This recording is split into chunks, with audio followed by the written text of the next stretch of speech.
بسم اللہ الرحمن الرحیم۔ السلام علیکم ورحمۃ اللہ وبرکاتہ۔ آپ دیکھ رہے ہیں ضیاء حیات، جہاں قرآن و سنت اور اولیاء کرام کی تعلیمات کی روشنی میں ہم دلوں کو ایمان، سکون اور اللہ کی محبت سے منور کرنے کی کوشش کرتے ہیں۔ کیا آپ جانتے ہیں کہ آپ کی زندگی کا سب سے بڑا دشمن کوئی انسان نہیں بلکہ آپ کا اپنا خوف ہے؟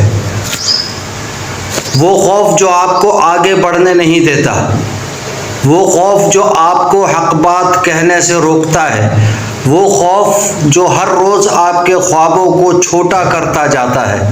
لیکن اگر آج میں آپ سے کہوں کہ صرف ایک فیصلہ آپ کو اس خوف سے ہمیشہ کے لیے آزاد کر سکتا ہے، آخر وہ کون سا راز ہے جس نے اولیاء کرام کو بے خوف بنایا، اور قرآن ہمیں خوف سے نجات کا کون سا راستہ سکھاتا ہے؟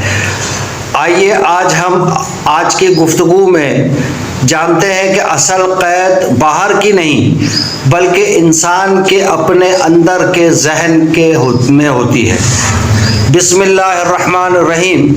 انسان کی زندگی میں بے شمار جذبات آتے ہیں، لیکن ان میں سب سے طاقتور جذبہ خوف ہے۔ خوف ایک ایسا احساس ہے جو انسان کو قدم بڑھانے سے پہلے روک دیتا ہے، خواب دیکھنے سے پہلے ڈرا دیتا ہے اور کامیابی کے دروازے تک پہنچ کر واپس موڑ دیتا ہے۔ ہر انسان کسی نہ کسی چیز سے ضرور ڈرتا ہے۔ کوئی لوگوں کی رائے سے خوفزدہ ہوتا ہے، کوئی تنہائی سے، کوئی ناکامی سے، کوئی مستقبل کی بے یقینی سے، کوئی غربت سے، کوئی اپنی عزت یا مقام کھو دینے سے۔ یہ خوف آہستہ آہستہ انسان کے دل و دماغ پر اس طرح چھا جاتا ہے کہ وہ اپنی اصل صلاحیتوں کو پہچان ہی نہیں پاتا۔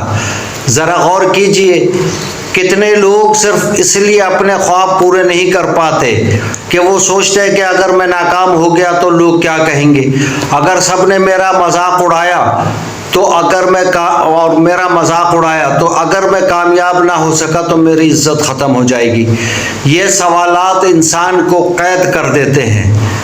حقیقت یہ ہے کہ سب سے مضبوط زنجیریں لوہے کی نہیں ہوتی بلکہ وہ خیالات ہوتے ہیں جو ہمارے ذہن میں بن جاتے ہیں۔ قرآن کریم بار بار مومن کے دل سے خوف نکالنے کی تعلیم دیتا ہے۔ اللہ تعالیٰ ارشاد فرماتا ہے، فَلَا تَخَافُوهُمْ وَخَافُونِي إِن كُنتُم مُؤْمِنِينَ۔ تم ان لوگوں سے نہ ڈرو بلکہ اگر ایمان والے ہو تو صرف مجھ سے ڈرو۔ یہ آیت ہمیں ایک عظیم اصول سکھاتی ہے کہ جب انسان کا تعلق اللہ سے مضبوط ہو جاتا ہے تو دنیا کے تمام خوف چھوٹے محسوس ہونے لگ جاتے ہیں۔ اولیاء کرام اور صوفیاء اعظام نے بھی ہمیشہ یہی سبق دیا کہ جو شخص اللہ پر بھروسہ کر لیتا ہے دنیا اسے ڈرا نہیں سکتی۔ حضرت علی رضی اللہ تعالی عنہ کا ایک مشہور قول ہے، جس چیز سے تم ڈرتے ہو اس کا سامنا کر لو، کیونکہ خوف اس سے بڑا ہوتا ہے جتنا وہ مسئلہ خود ہوتا ہے۔ یہ حقیقت ہماری روزمرہ زندگی میں بھی نظر آتی ہے۔ امتحان سے پہلے خوف زیادہ ہوتا ہے، لیکن امتحان شروع ہوتے ہی وہ کم ہو جاتا ہے۔ کسی نئے کام سے پہلے گھبراہٹ ہوتی ہے، لیکن جب انسان پہلا قدم اٹھا لیتا ہے تو راستے خود بنتے چلے جاتے ہیں۔ اصل مسئلہ حالات نہیں ہوتے بلکہ ان کے بارے میں ہمارا تصور ہوتا ہے۔ آج سوشل میڈیا کے دور میں ایک نیا خوف پیدا ہو گیا ہے کہ اگر کسی نے تنقید کر دی تو کیا ہوگا، اگر میری بات پسند نہ کی گئی تو، اگر لوگوں نے مخالفت کی تو۔ یاد رکھیں، لوگوں کو خوش کرنا کبھی ممکن نہیں۔ اگر آپ اچھا کام کریں گے تب بھی کچھ لوگ تنقید کریں گے، اور اگر خاموش رہیں گے تب بھی کوئی نہ کوئی اعتراض کرتا رہے گا۔ اس لیے اپنی رائے، اپنی زندگی لوگوں کی رائے پر نہیں بلکہ اللہ کی رضا پر بنائیں۔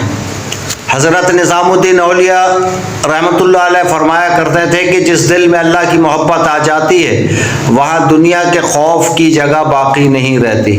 سوچیے اگر ایک پرندہ صبح اپنے گھونسلے سے خالی پیٹ نکلتا ہے اور شام کو اللہ کے رزق کے ساتھ واپس آ جاتا ہے تو پھر اشرف المخلوقات ہونے کے باوجود ہم مستقبل کے ڈر سے اتنا کیوں ڈرتے ہیں؟ خوف کی ایک بڑی وجہ یہ بھی ہے کہ ہم ہر چیز کو اپنے اختیار میں سمجھتے ہیں، حالانکہ حقیقت یہ ہے کہ صرف اختیار اللہ تعالیٰ کے ہاتھ میں ہے۔ جب انسان یہ یقین کر لیتا ہے کہ جو میرے لیے لکھا گیا ہے وہ مجھے ضرور ملے گا اور جو نہیں لکھا گیا وہ پوری دنیا بھی مل کر نہیں دے سکتی، تب دل کو سکون نصیب ہو جاتا ہے۔ یہی اصل میں توکل ہے۔ توکل کا مطلب ہاتھ پر ہاتھ رکھ کر بیٹھ جانا نہیں، بلکہ پوری کوشش کرنا اور نتیجہ اللہ کے سپرد کر دینا ہے۔ اگر آپ اپنی زندگی بدلنا چاہتے ہیں تو آج سے 3 فیصلے کر لیجئے۔ پہلا فیصلہ کہ لوگ کیا کہیں گے، اس جملے کو اپنی زندگی سے نکال دیجئے۔ دوسرا فیصلہ، ناکامی کو انجام نہیں بلکہ سیکھنے کا موقع سمجھیں۔ تیسرا فیصلہ، ہر حال میں اللہ پر بھروسہ رکھیں، کیونکہ جو اللہ پر بھروسہ کرتا ہے اللہ اس کے لیے کافی ہو جاتا ہے۔ یاد رکھیں جب تک خوف آپ پر حاوی رہتا ہے لوگ بھی آپ پر حاوی رہتے ہیں، لیکن جس لمحے آپ اپنے خوف کو شکست دے دیتے ہیں اسی لمحے آپ آزاد ہو جاتے ہیں۔ پھر نہ لوگوں کی باتیں آپ کو روک سکتی ہیں، نہ مشکلات آپ کو توڑ سکتی ہیں، ناکامیاں آپ کا راستہ بند کر سکتی ہیں۔ اصل آزادی دولت سے نہیں، شہرت سے نہیں، بلکہ خوف سے نجات حاصل کرنے پر ملتی ہے۔ آخر میں اپنے دل سے ایک سوال کیجئے، میں کس چیز سے ڈرتا ہوں؟ اور پھر اپنے آپ سے کہیے میرا رب میرے ساتھ ہے، وہ میرے لیے کافی ہے۔ اللہ تعالیٰ ہمیں بے جا خوف سے نجات عطا فرمائے، ہمارے دلوں کو اپنے ذکر سے ہمیں ایسا ایمان عطا فرمائے کہ دنیا کا کوئی خوف حق بات کہنے اور حق پر چلنے سے نہ روک سکے۔ آمین یا رب العالمین۔ اگر آج کی گفتگو نے آپ کے دل کو چھوا ہے تو آپ اسے دوسروں تک ضرور پہنچائیں، کیونکہ ممکن ہے کہ آپ کے ذریعے کسی کا خوف ختم ہو جائے، کسی کا حوصلہ واپس آ جائے اور کسی کا اللہ پر یقین مزید مضبوط ہو جائے۔ اللہ تعالی ہمیں اپنے سوا ہر خوف سے آزاد فرمائے۔ آمین آمین آمین بجائے سید المرسلین صلی اللہ علیہ وآلہ وآصحابہ وبارک وسلم تسلیما کثیرا کثیرا۔ السلام علیکم ورحمۃ اللہ وبرکاتہ۔ جزاکہم اللہ خیرا۔